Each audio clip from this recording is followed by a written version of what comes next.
Catálogo Divino. En esta quinta temporada escucharás historias de amor, pasión, traición, valentía, sabiduría y perdón. Demos paso a los santos y beatos que nos preceden en el cielo y siguiendo su ejemplo luchemos por ser parte de los coros angelicales. Catálogo Divino.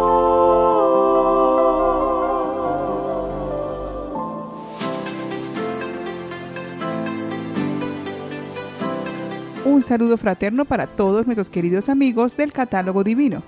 La pobreza que Dios llamó bienaventurada está hecha de pureza, de confianza en Dios, de sobriedad y de disponibilidad para compartir con los otros, de hambre del reino de los cielos, de disponibilidad para escuchar la palabra de Dios y guardarla en el corazón. La pobreza que frena el desarrollo integral de las personas es diferente. De cara a esta pobreza que es carencia y privación, la Iglesia eleva la voz, invocando y suscitando la solidaridad de todos para vencerla. Los santos son esas personas que vieron con los ojos de Jesús a sus hermanos sufrientes y pusieron manos a la obra para dignificarlos y ayudarlos a superar sus carencias. Hoy, 15 de enero, hacemos memoria de algunos de esos titanes de la caridad. Conmemoramos a Santa Secundina, Virgen y Mártir, San Juan Calibita, Eremita, Santa Ita, Virgen y Fundadora, San Probo, Obispo, San Francisco Fernández de Capillas, Presbítero religioso y mártir. San Mauro, Abad, Santa Tarcisia, Virgen y Mártir, San Ableberto o Emeberto, Obispo, San Malardo, Obispo, San Bonito, Obispo, San Arsenio, Eremita, Beato Romedio, Anacoreta, Beato Pedro de Castelnau, presbítero y mártir, Beato Jacobo, apellidado Limosnero, presbítero, Beato Ángel de Gualdo Tadino, eremita, Beato Arnoldo Hansen, presbítero, Beato Nicolás Gross, padre de familia y mártir, Beato Valentín Palencia Marquina y compañeros mártires. Nuestro Catálogo Divino abre sus páginas para contarnos la historia de un abogado y sacerdote que no tuvo miedo de defender a los pobres. Él es el Beato Jacobo Villa, el limosnero. Corre el año 1260 y Mustiola, esposa de Antonio Villa, está embarazada y como muchas madres del mundo está siendo presa de la intranquilidad debido a un sueño recurrente en el que daba a luz a un niño que llevaba sobre sus hombros una iglesia en ruinas. Para descubrir el significado, acude a un ermitaño que en aquellos días pedía limosna en Città della Pieve. Él interpreta el sueño en clave mística y le dice que dará a luz un hijo que reconstruirá una iglesia y será un hombre de gran santidad. Mustiola se siente tranquilizada por esta interpretación y por tanto se calma. Sin embargo, cuando llega el parto, la víspera, sueña con un lirio rojo y creyendo que es un mal augurio, vuelve a ser invadida por una profunda melancolía. Cuando finalmente nace su hijo, ella calma sus miedos y le pone el nombre de Jacobo. Jacobo nació en Città della Pieve, Perusa, Italia, en el seno de una familia rica. Desde pequeño dio pruebas de piedad y temor de Dios. Frecuentaba la casa de las siervas de María cercana a su casa y asistía con gusto a los oficios divinos. En Siena se aplicó con sumo interés a los estudios de la literatura y derecho, disciplinas que en poco tiempo logró dominar. El joven Jacobo pronto se convierte en el defensor de los pobres que ayuda gratuitamente, asumiendo todas las causas que no dan ganancia y que poco a poco le hacen ponerse del lado de los menos favorecidos y de los que no cuentan, para defenderlos y protegerlos de los abusos de los nobles y matones. Más tarde, con el propósito de unirse más estrechamente al Señor y adherirse a sus enseñanzas, tomó la determinación de repartir todos sus bienes entre los pobres y de dedicarse por completo al cuidado de los enfermos. Jacobo, mientras asistía a misa, oyó aquellas palabras del Señor.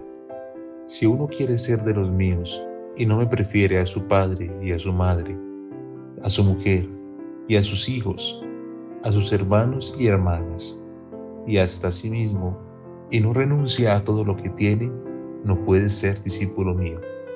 Conmovido hondamente por estas palabras, lo dejó todo y se entregó al servicio de Dios y del prójimo.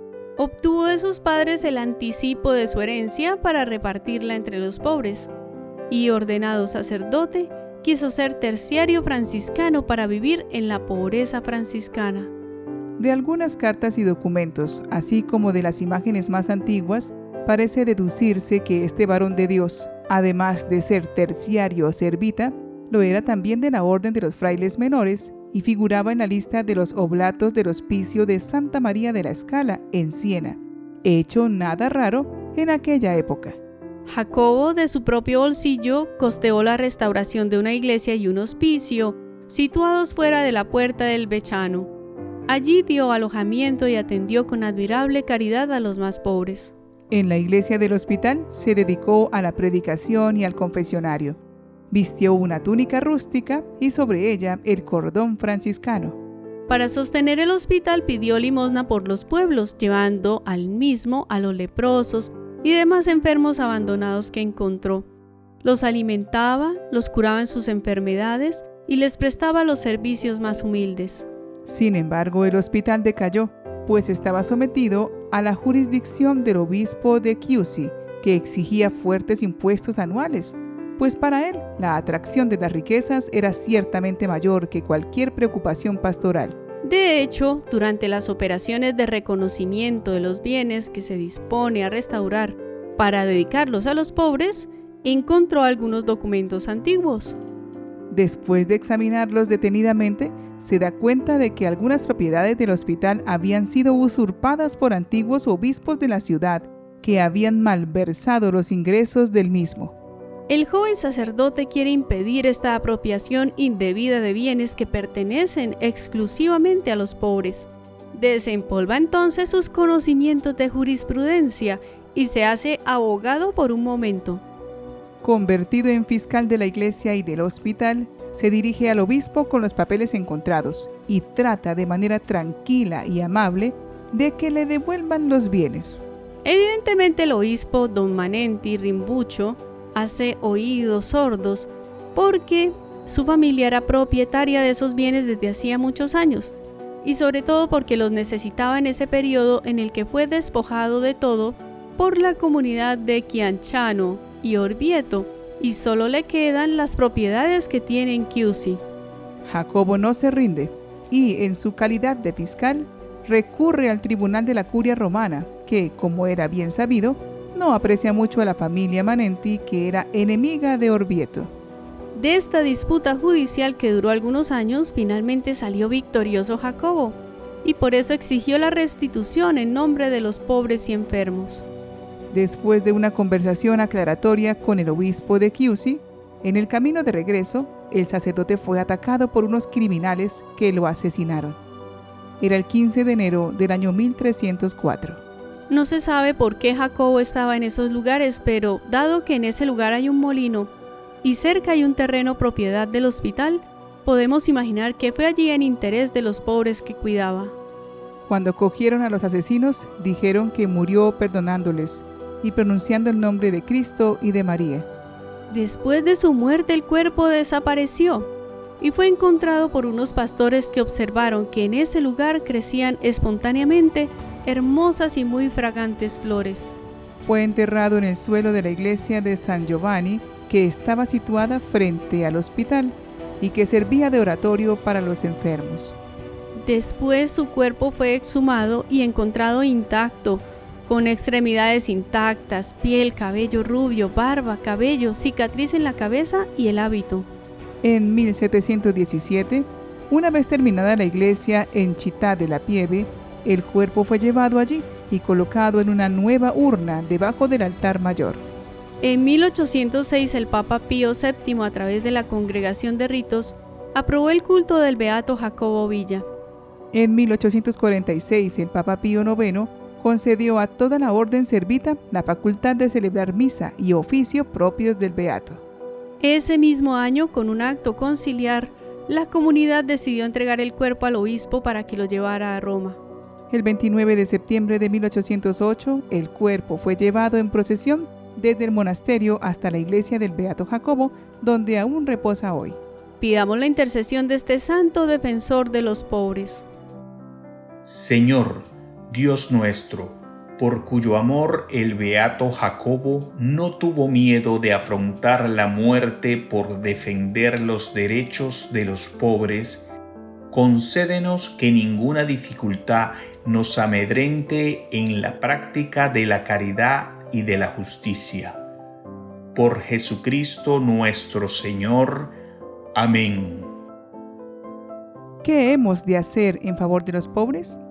El apóstol Santiago nos invita a tener caridad activa, es decir, a realizar obras que ayuden a los necesitados. La Iglesia cuenta con diferentes instituciones que ayudan a los pobres y es bueno apoyarlas.